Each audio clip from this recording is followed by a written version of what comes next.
Now, you can't do the work that you do towards being the best version of yourself and end up being somebody that you're not proud of.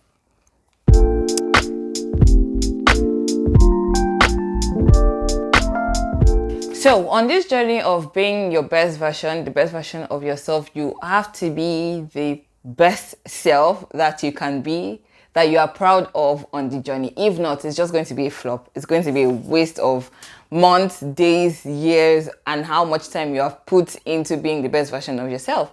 Hey fam, how are you doing today? Welcome back to my channel. My name is Tobi, Achudume, and if this is your first time, you are super welcome. I am so excited to have you here. If you're a returning subscriber, thank you for coming again. On this channel, we talk about topics, tips, and tricks that would help us grow fearlessly to the best versions of ourselves. Now, let's get into today's video. We're going to be looking at being a person that you are proud of on your journey of personal growth and development. So as you already know, or you probably are now seeing, that being the best version of yourself is not a walk in the park. You have to put in the work, put in the efforts, and just do what you need to do to actually be that person. So there are times that you're going to get tired of being on this journey, and there are times that you're going to feel amazing about being on this journey. Now, you can't do the work that you do towards being the best version of yourself and end up being somebody that you're not proud of. So let's look at a few things that you need to take note of on this journey that you are on to be the best version of yourself. Number one is having high standards, but also having good values that goes with the high standards. So I shared this some time ago on Instagram, and it was just a thought that dropped in my spirit some time ago. I was just walking on the road and I just thought about it. That we are always told to have high standards, and that's good. Yes, please have high standards. It helps you and it reduces how much you're settling for. Yes, so having high standards is good, but make sure that you're having high standards and you have good values as well, because sometimes the standards that you have are met by people that would bring down your value and bring it down in a way that you don't even recognize yourself again. So I'm going to use two examples to explain this thing. So the first one I'm going to say is relationship, and the other one is going to be career-wise, right? So the first one I'm going to say is that, say your high standard is that you're able to go on 2 dates, 3 dates with your partner when you're in a relationship with the person. But your partner that is offering this is in a relationship or a committed relationship or even married.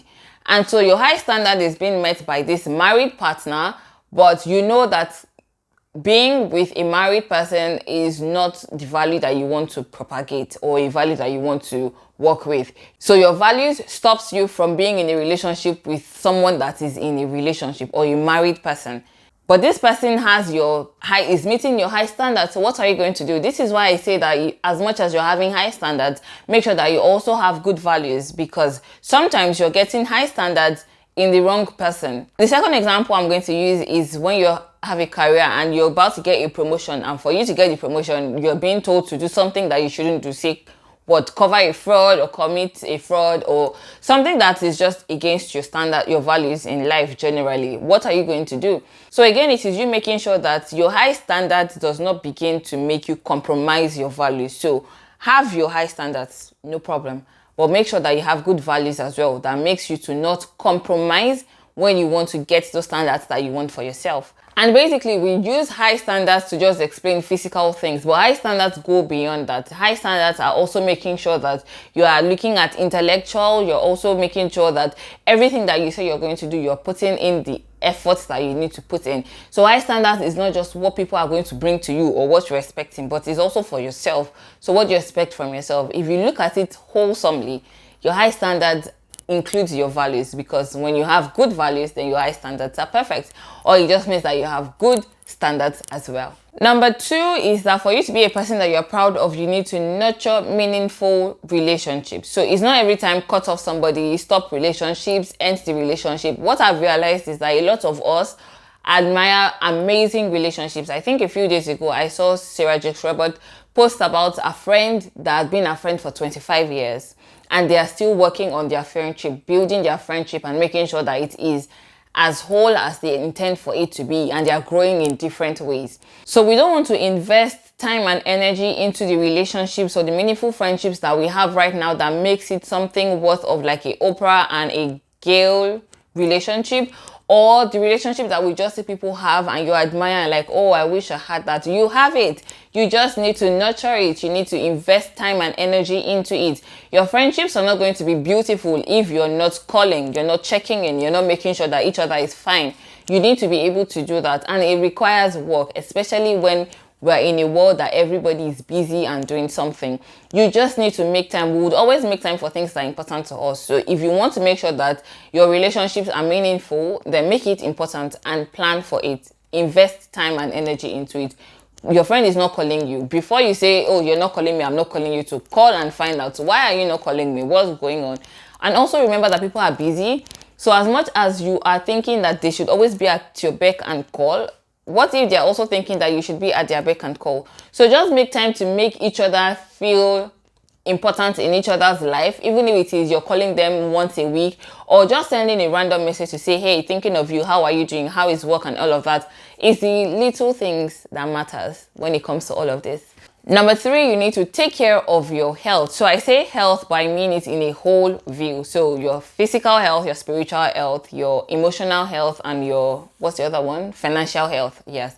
You need to make sure that you are good in every way. Because what's the point of you being the best version of yourself and then you are sick? You cannot even enjoy this best version of yourself. So say you want to be a financially free person and now you are financially free, but you're lying down in the hospital. What's the point of that? So please take care of your health, invest in your health, go for regular exercises, eat healthy, very important, get enough sleep, rest, very important as well.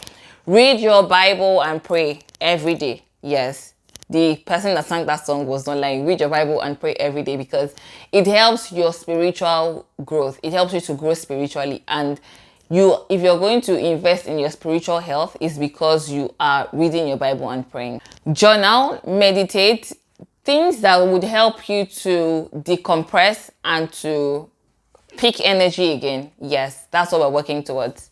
You need to be intentional with your health, and that's all parts of your health. You need to be intentional with it because it's not just going to happen without you doing the work again. You need to do the work. As much as you're investing in being the best version of yourself, also invest in your health. Make sure that your health is good and on top.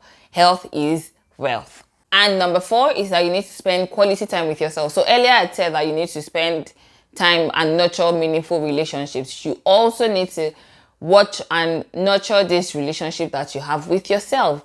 So you should not always be in a hurry to leave yourself. You're with yourself 24/7. I understand that. And the person that you're going to spend more time with is you, because you're always with yourself.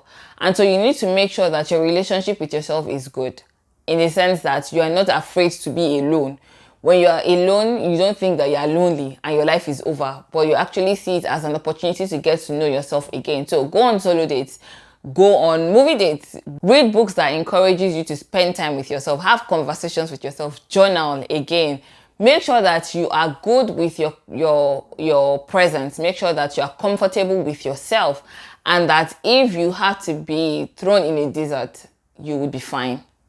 You should also be intentional about having an understanding relationship with yourself. And I say understanding because a lot of times we're able to excuse some behaviors that other people do and things that they do that we don't give ourselves as much grace. So somebody does something to you and you feel bad about it, but the next day you're forgotten and you're forgiving the person. But when you do something like that, you take it upon yourself to beat yourself down and all of that. So be understanding in your relationship with yourself. Understand that sometimes you're going to make mistakes that you shouldn't make, and it's okay to give yourself grace as long as you're not going to repeat the mistake that you have made.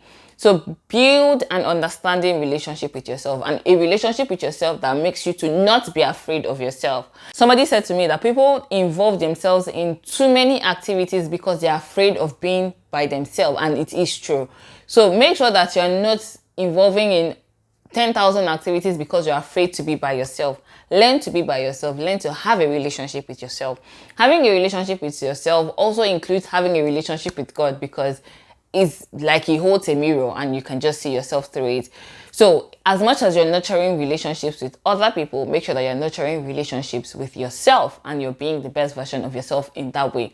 So these are 4 things that I know is going to help you greatly as you're on this journey of personal development, to make sure that you are going to be a person that you are proud of as you're working towards being the best version of yourself. I hope that this video helps you and you enjoyed it. Please let me know in the comment section if you did, or anything that you learned, something that you would like us to add to this. Please share in the comment section. Give it a thumbs up if you did, share with your friends and family, and I'll see you guys in the next one. Till next time, bye.